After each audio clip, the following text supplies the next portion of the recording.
তো তারপরে চলেই এলাম। কিছু কথা বলতে বলতে তো আবার বলা হলো না, ভিডিওটা শেষ হয়ে গেল বলে। তো এসে নিয়ে আমার আর ভিডিও করা হয়নি, ঢুকিনি। প্রচণ্ড তাড়া ছিল, যে কাজে আমি এসেছিলাম, খুব ইম্পর্টেন্ট একটা কাজে এসেছিলাম, সেটার জন্য আমি বেরিয়ে গেছিলাম। তো তারপরে এসে ফ্রেশ হয়ে একটু ঘুমিয়েছিলাম। তো দাদা দিদিরা কেউ ছিল না বাড়িতে, এই ব্রতকে ডাক্তার দেখাতে নিয়ে গেছিলো। তো এসে তারপরে ব্রতকে দেখলাম যে আমাকে এতদিন পর দেখেছে, তাও ভুলেনি, ফোনের দিকে আবার তাকাচ্ছে। তো তারপরে দিদি প্রচণ্ড গ্যাস হয়ে গেছিলো ওষুধ কেনার জন্য, দিদির সাথে আমি একটু বেরোলাম। আর দিদি আসলেই আমাকে একটু করে নিয়ে ঘোরায়, এটা মানে এত ভালো লাগে না, মানে অনেকদিন পর একটাভাবে বাড়িতে থাকি, দিদিও সেটা বোঝে। তো একটু ফ্রেশ হওয়ার জন্য মানে দিদি আমাকে স্কুটিতে নিয়ে প্রতিবার একটু না একটু কোথাও না কোথাও ঘুরতে নিয়ে যায়, মানে ক্যাম্পাস দিয়ে ঘোরায় আর কি।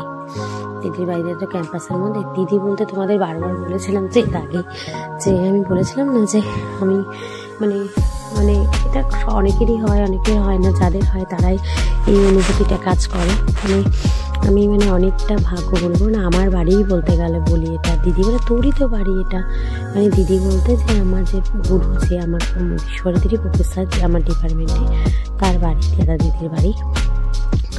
তো অসম্ভব আমাকে ভালোবাসে, মানে নিজের দিদির মতন আর কি, আমার গার্জেন বলতে গেলে ওরা। তো তাদের বাড়িতেই এখন থাকি, উঠি, অনেক জিনিস ছিল তাদের বাড়িতেই এখনও আছে। এই যে এই রবীন্দ্রনাথ ঠাকুর এই যে এখানে একটা কবিতা লিখেছিল, যে এই পডকাস্টটা, এটা এখনও আছে।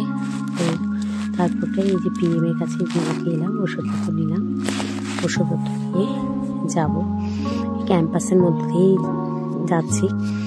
তেমন কিন্তু ঠান্ডা ছিল না, জানো তো তখন আমাদের এদিকেও খুব একটা ঠান্ডা পড়েনি, এখন যেভাবে ঠান্ডাটা পড়েছে। তো মোটামুটি একটা ঠান্ডা ছিল।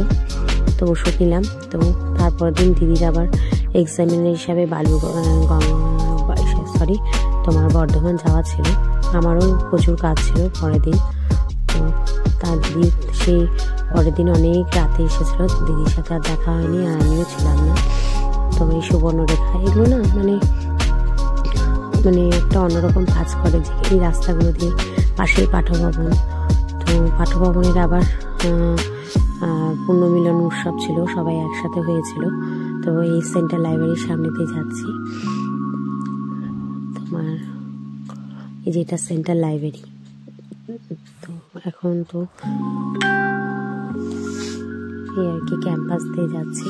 তো দিদি আবার জানে যে আমি ওষুধ নিয়ে বাড়ির জোরে রাস্তাটা সামনেই পেলো, বললো না চল তোকে একটু পাক খাইয়ে আসি। তো এই বিনয় ভবনে এই রাস্তা দিয়ে একটু ঘুরে টুরে এই বাড়িতে চলে এলাম। তো প্রচণ্ড ভালোবাসে, মানে একটা বলে না একটা অচেনা বাড়িতে থাকলে যেরকম হয়, সেই ব্যাপারটা আমি কখনোই ফিল করতে পারি না।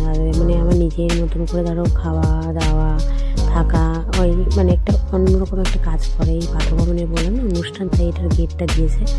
তো এটা চলে এলাম।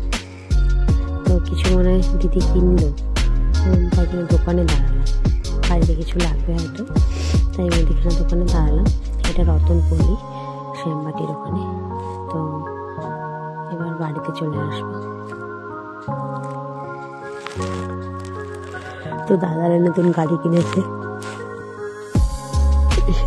দেখলাম এই যে আহির বাবু এই যে আমাদের বোতর ছোটবেলার ছবি দেখাচ্ছে, তাই হচ্ছে সবাই দেখো। তো আমার সাথে বসেছে। তো ওকে এটা পরের দিন সকালবেলায়, সেদিন রাতে আর কারোর সাথে কথা হয়নি, সবাই সবার মতন ব্যস্ত ছিল। তো আমিও এখন বেরিয়ে যাবো, ওরাও ব্যস্ত। এই যে এটা দাদার ঠাকুর ঘর প্লাস এটা গানের ঘর। হ্যাঁ, এটার না একটা অন্যরকম পজিটিভ কাজ করা, একটা খুব শান্তির জায়গা। এখানে আমরা বসে কত ক্লাস করেছি, একটা ওই যে সব ইনস্ট্রুমেন্টগুলো এখানে সব আছে, অন্যরকম একটা অনুভূতি কাজ করে এখান দিয়ে।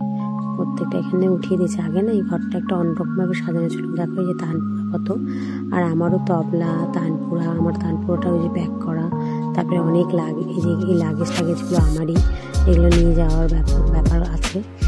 বললাম না যে দাদার বাড়ি না থাকলে না আমার খুব অসুবিধা হতো, দাদা দিদির বাড়ি না থাকলে, নাহলে এতগুলো লাগেজ আমি একবারে আনতে কখনোই পারতাম না। তো আলটিমেটলি সব স্নান টান করে একটু ছাদে এই যে দুটোকে নিয়ে একটু খেলছিলাম, অনেকদিন পর দেখেছে। তো ভিডিওটা এখানে শেষ করছি। নেক্সট ভিডিও পৌষ মেলায় গিয়েছিলাম, সেগুলো ভিডিও দেখাবো, প্রোগ্রামে, মেলাতে না। তো ভালো লাগলে লাইক